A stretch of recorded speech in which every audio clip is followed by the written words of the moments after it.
شروع اللہ کا نام لے کر جو بڑا مہربان نہایت رحم والا ہے۔ ایک طلب کرنے والے نے عذاب طلب کیا جو نازل ہو کر رہے گا، یعنی کافروں پر، اور کوئی اس کو ٹال نہ سکے گا، جو بلندیوں والے اللہ کی طرف سے نازل ہوگا، جس کی طرف روح القدس اور دوسرے فرشتے چڑھتے ہیں، اس روز نازل ہوگا جس کا طول 50,000 برس ہوگا۔ تو تم کافروں کی باتوں کو حوصلے کے ساتھ برداشت کرتے رہو۔ لوگ اس دن کو دور سمجھتے ہیں، جبکہ ہماری نظر میں وہ قریب ہے۔ جس دن آسمان ایسا ہو جائے گا جیسے پگھلا ہوا تانبا، اور پہاڑ ایسے جیسے رنگین اون، اور کوئی دوست کسی دوست کو نہ پوچھے گا، حالانکہ ایک دوسرے کو سامنے دیکھ رہے ہوں گے۔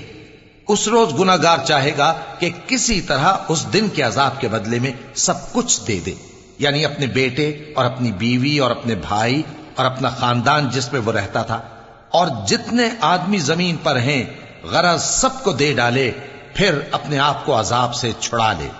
لیکن ایسا ہرگز نہیں ہوگا۔ وہ بھڑکتی ہوئی آگ ہے، کھال ادھیڑ کر کلیجہ نکال لینے والی۔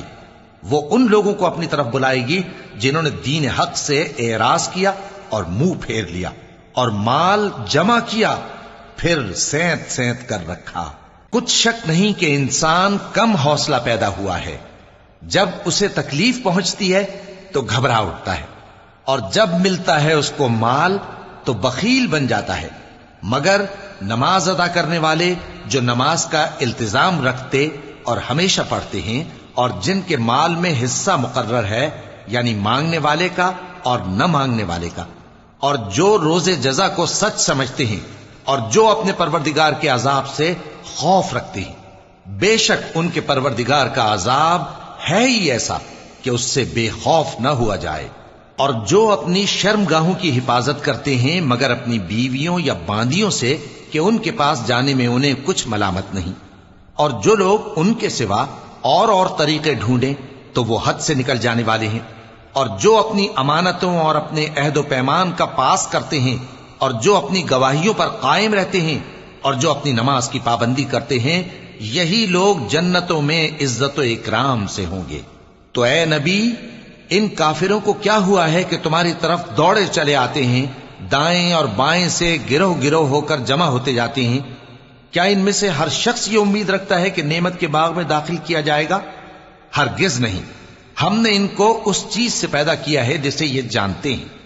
پس مشرقوں اور مغربوں کے مالک کی قسم کہ ہم طاقت رکھتے ہیں، یعنی اس بات پر کہ ان سے بہتر لوگ بدل لائیں، اور ہم عاجز نہیں ہیں۔ تو اے پیغمبر، ان کو باطل میں پڑے رہنے اور کھیل لینے دو، یہاں تک کہ جس دن کا ان سے وعدہ کیا جاتا ہے وہ ان کے سامنے آ موجود ہو۔ اس دن یہ قبروں سے نکل کر اس طرح دوڑیں گے جیسے کسی مقابلے کے نشان کی طرف دوڑے جا رہی ہوں۔ ان کی آنکھیں جھک رہی ہوں گی اور ذلت ان پر چھا رہی ہوگی۔ یہی وہ دن ہے جس کا ان سے وعدہ کیا جاتا تھا۔